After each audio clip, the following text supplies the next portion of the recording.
여러분 안녕하십니까? 광주 MBC 뉴스데스크입니다. 김영록 전남지사가 광주 민간공항과 군공항에 무안국제공항 동시 이전을 대승적 차원에서 수용해달라고 무안군과 도민들에 호소했습니다. 전남지사가 광주 군공항에 무안공항으로의 이전을 수용해달라고 공개적으로 요청한 셈인데요. 이 자리에서 큰 절을 올리기도 했습니다. 먼저 김진선 기자가 보도합니다. 가슴이 먹먹하다며 단상에 오른 김영록 전남지사. 광주와 전남은 상생해야 하고 공항 문제는 함께 해결해야 한다며 도민의 협조를 요청하는 큰 절을 올렸습니다. 미래를 위해서 힘차게 나아가야 한다고 생각하면서 도민 여러분께서 적극적으로 경청하고 꼭 협력해 주십사 하는 의미에서 당초 계획과 달리 수년째 답을 찾지 못한 광주 민간공항과 군공항 이전 문제. 최근 강기정 광주시장과의 전격 회동에서도 별다른 진척을 보지 못하면서 김영록 지사가 전면에 나선 겁니다. 김 지사는 무안군의 광주 민간공항과 군공항이 함께 이전되는 것을 대승적으로 수용해달라고 요청했습니다. 최근 6년간 누적 적자가 930억 원에 달하는 등 무안국제공항이 활성화되지 못한 것은 국제선과 국내선의 연계가 안 된 반쪽짜리 공항이기 때문이라는 겁니다. 가덕도 신공항 등 세 곳 신공항 개항을 앞두고 5년 내에 무안국제공항을 정상 궤도에 올려놓지 못하면 서남권 거점공항으로 성장할 기회를 영영 놓치게 될 것이라고 호소했습니다. 무안국제공항이 활성화돼야 전남 광주 관광객이 늘어나고 기업 투자도 확대될 수 있습니다.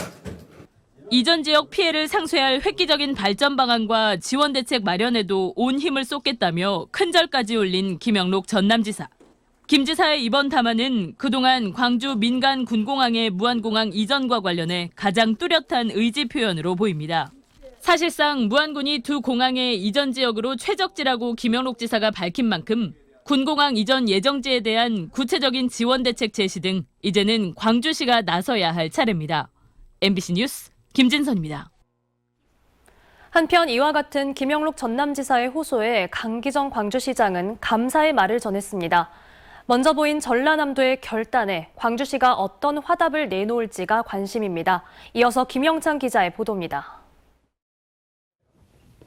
김영록 지사의 담화문 발표 직후 강기정 광주시장은 환영했습니다. 광주시는 소음을 유발하는 군공항을 옮겨야 하는 입장에서 전라남도가 적극적으로 나서줘 감사하다며 김영록 전남지사에게 거듭 감사의 뜻을 밝혔습니다.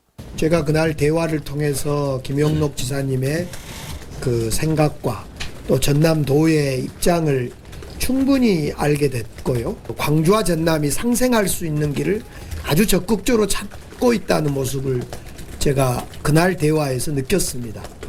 무안군의 거센 반발에도 불구하고 김영록 지사가 결단의 모습을 보인 만큼 이제 광주시가 화답할 차례입니다. 광주시 역시 전라남도가 바라는 광주 민간공항 국내선 이전과 주민 지원 방안 등을 논의하고 있는 것으로 전해졌습니다. 강기정 광주시장도 지켜봐 달라고 말했습니다. 더디지만은 또박또박 나가는 거로 생각되어서 시도민 입장에서 명쾌하게 그냥 단칼에 정리되지 못한 아쉬움이 있지만은 조금 더 기다려 주십사. 한편 이상익 군수가 직접 광주 군공항 유치를 찬성하고 나선 한편군은 김영록 전남지사의 담화에 불편한 분위기인 것으로 전해졌습니다. 한편군 관계자는 군민의 반대 여론을 무릅쓰고 군공항 유치를 노력했는데 소원한 감정이 든다며 대응 방안을 논의하겠다고 말했습니다. MBC 뉴스 김영창입니다. 5.18 43주년 기념일이 다가오고 있지만 지역사회는 분열로 몸살을 앓고 있습니다. 5월 단체와 시민단체 간의 갈등이 급기야 광주시로까지 번진 모양새인데요. 5.18은 과연 누구의 것이냐는 5.18 당사자주의와 관련한 뼈아픈 지적도 계속되고 있습니다. 주현정 기자가 취재했습니다. 5.18 부상자회와 공로자회가 강기정 광주시장을 고소했습니다. 5.18 교육관 위탁 운영자 선정 과정에 공법단체가 선정되지 못하도록 부당하게 개입했다는 주장입니다.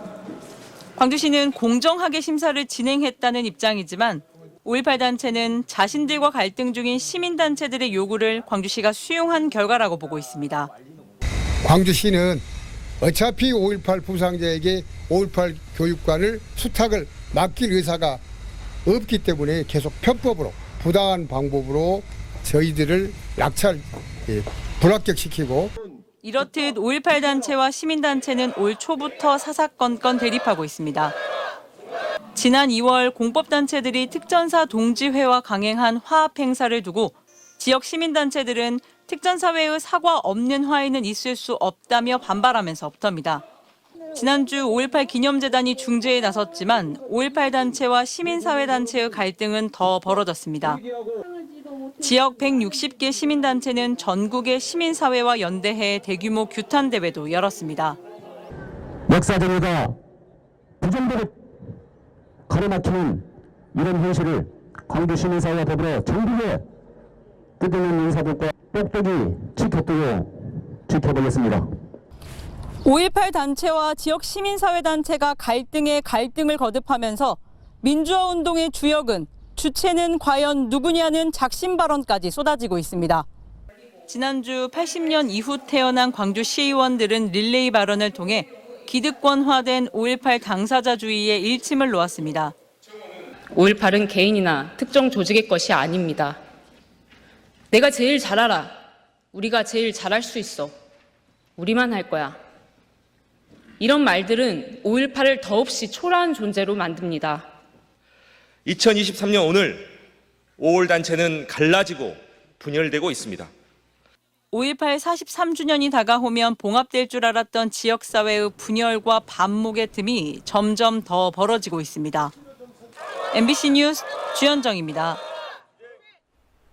지난주 여수의 한 초등학교에서 천장 석고보드가 떨어지는 사고가 발생했죠. 그 이후 전라남도 교육청은 전체 학교에 긴급 안전점검을 지시했습니다. 그런데 이 내용을 살펴보니 부실한 점검이라는 지적이 나오고 있습니다. 김단비 기자입니다.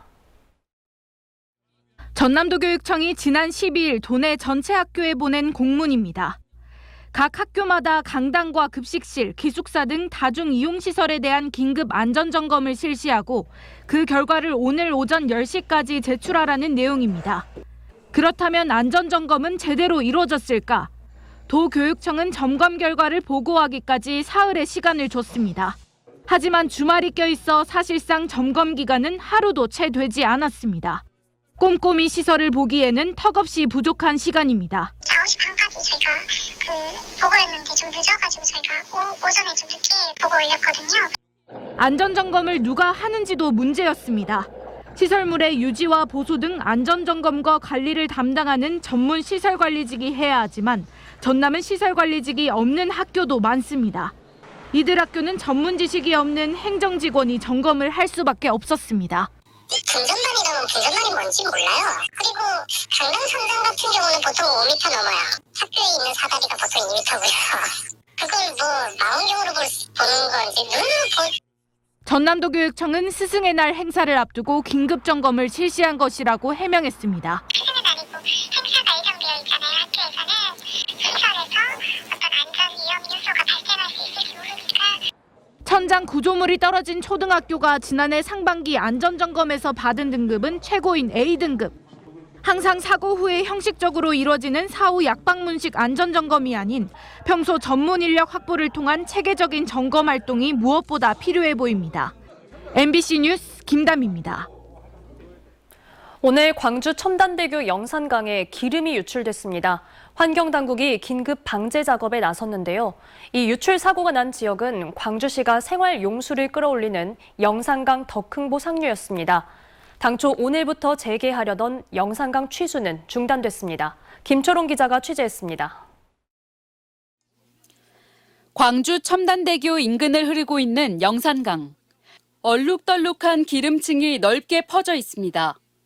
그 위로 주황색의 오일 펜스가 길게 펼쳐지고 기름을 빨아들이는 흡착포도 설치됩니다. 강물로 기름이 유출되면서 환경당국이 긴급 방제 작업에 나선 겁니다. 기름이 완전히 강을 다 덮고 내려가더라고요. 거의 강 바닥을 이렇게 위에를 다 덮고 내려갔었어요. 덮으면서. 이렇게 유출된 기름은 드론공원 인근에서 첨단대교까지 약 700m 구간에 걸쳐 이어졌습니다. 환경당국은 기름 유출량이 많지 않아 오염 정도가 미비하다며 시민들이 걱정할 수준은 아니라고 밝혔습니다. 하지만 오염물질이 어디에서 유입된 것인지는 아직 밝혀지지 않았습니다. 다만 첨단 1지구 산업단지와 인접한 북구 드론공원 인근 우수 관거를 통해 영산강에 기름이 흘러들어온 것으로 추정되고 있습니다. 피점 오염은 자동차라든지 이런 데서 흘렀던 그 기름이 아마 그 비가 온 다음에 아마 우수 관로를 통해 가지고 흐르지 않았느냐. 북구는 정확한 원인 규명을 위해 인근 맨홀과 우수 관로를 살피는 한편 추가 오염이나 어류 폐사 등이 발생하지 않도록 하천을 순찰할 계획이라고 밝혔습니다. 한편 이번에 기름이 유출된 지점은 광주시가 취수하고 있는 덕흥보보다 상류 지역이어서 이날 시작하려고 했던 취수는 잠정 연기됐습니다. MBC 뉴스 김초롱입니다.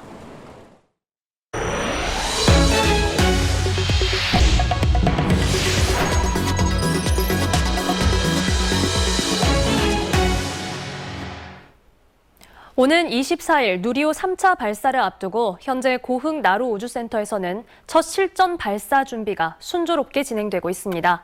실제 실용 위성을 궤도에 올리는 이번 3차 발사에는 민간 기술 이전 기업인 한화가 처음으로 참여하고 있고 또 고흥군도 향후 우주산업 인프라 구축을 위해 이전과는 달리 예의주시하고 있습니다. 최우식 기자가 보도합니다. 한국형 발사체의 고도화 사업으로 독자 개발한 우주발사체 누리호. 1, 2차 발사가 시험 발사 성격이었다면 이번 3차는 첫 실전 발사라는 의미가 있습니다. 특히 이번에는 이미 75톤급 액체 엔진을 제작했던 한화 에어로스페이스가 핵심 기술을 이전받기 위해 처음으로 참여했습니다. 또 앞으로 2년간 지구 궤도를 돌며 우주 방사선을 측정할 위성 등 모두 8기의 실제 위성을 우주 궤도에 올리는 우주발사체로서의 첫 임무 도전이기도 합니다. 현재 고흥 나로우주센터에서는 이미 탑재할 위성이 보관동에 도착해 있고 발사 이틀 전까지 모든 준비를 마치기 위해 점검에 점검이 반복되고 있습니다. 이번 주부터는 이 위성들을 누리호에 조립하는 절차에 착수를 했습니다. 그런 과정이 진행 중이고 누리호 자체는 현재 1단하고 2단이 서로 이제 결합이 완료된 상태고요.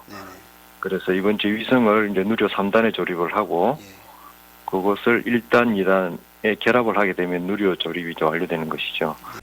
향후에는 누리호 반복 발사와 기술 이전, 발사의 신뢰성 확보라는 한국형 발사체 고도화 사업을 2027년까지 완료하고 누리호의 성능을 대폭 향상시킨 차세대 발사체 개발을 2032년까지 추진하게 됩니다. 이 과정에서 체계 종합기업의 참여와 나로우주센터 중심의 인프라 구축도 계속될 전망입니다. 품질 관리를 이제 계속 저희들이 수행하고요. 그 다음에 이제 저희 항우연에서는 이제 지금 차세대 발사체 과제를 이제 진행을 해야 되는데요. 그런 부분들도 이제 기업과 공동으로 수행할 예정입니다. 우주 발사체 클러스터 구축과 국가산단 조성을 앞두고 고흥군도 이번 3차 발사는 이전과는 다른 의미로 받아들이고 있습니다. 고흥군은 국내에서 유일하게 우주 발사장을 보유하고 있는 것이죠. 그럼에도 불구하고 우주 산업 관련 경제 효과는 전혀 없었던 게 사실입니다. 앞으로 우주 발사체 산업은 고흥군 내에서 제조, 시험, 연구, 발사까지 모든 것이 이루어질 것으로 저희들은 기대를 하고 있습니다. 대한민국의 우주 플랫폼 고흥에서 한국형 발사체 개발의 완벽한 성공이라는 기대감이 커지고 있습니다. MBC 뉴스 최우식입니다. 정부의 반도체 공동연구소 공모 사업에 전남대학교와 목포대, 순천대 등 지역 대학연합이 포함됐습니다. 교육부는 국립대학 권역별 반도체 공동연구소 공모 사업 심사 결과 전남대학교와 부산대, 경북대와 충남대를 각 권역의 주관 대학으로 선정했다고 밝혔습니다. 각 권역의 반도체 공동연구소는 서울대 연구소와 연계, 지역별로 균등한 반도체 교육과 협업 기회를 보장하는 역할을 할 예정으로 교육 수요자를 위한 맞춤형 반도체 교육 연수 프로그램 등을 운영하게 됩니다. 광주 학동 4구역 참사를 유발한 철거 하청업체 대표가 불법 재하도급 혐의로 유죄를 선고받았습니다. 광주지법 형사 6단독 김지연 부장판사는 지난 2020년 현대산업개발로부터 일반 건축물 해체 공사를 수주한 뒤 백솔기업의 공사를 불법 재하도급한 혐의로 기소된 한솔기업 대표 김모 씨에게 징역 1년에 집행유예 2년을 선고했습니다. 5.18 당시 숨져 안매장된 것으로 추정되는 시신의 유골들이 해남 예비군 훈련장에서 발굴돼 5.18 진상조사위가 조사에 나섰습니다. 5.18 진상조사위 관계자는 24단과 31사단 장병들을 조사하는 과정에서 당시 군인들이 시신을 매장했다고 지목한 해남군 백야리 예비군 훈련장을 조사한 결과 유골 3구가 발견돼 관련성 여부를 조사 중이라고 밝혔습니다. 더불어민주당과 진보당, 정의당 소속 전남도 의원들이 한국에너지공대 흔들기를 중단할 것을 정부에 촉구했습니다. 전남도 의원 60명은 공동 성명을 통해 정부와 여당이 한전공대 표적 감사에 이어 또다시 한전공대를 흔들고 있다며 출연금 재검토는 대한민국 에너지 산업의 미래와 국민들의 미래를 포기하겠다는 것과 다름없다고 비판했습니다. 언제 어디서나 내 손 안의 뉴스. 광주 MBC 뉴스 유튜브 구독으로 함께하세요.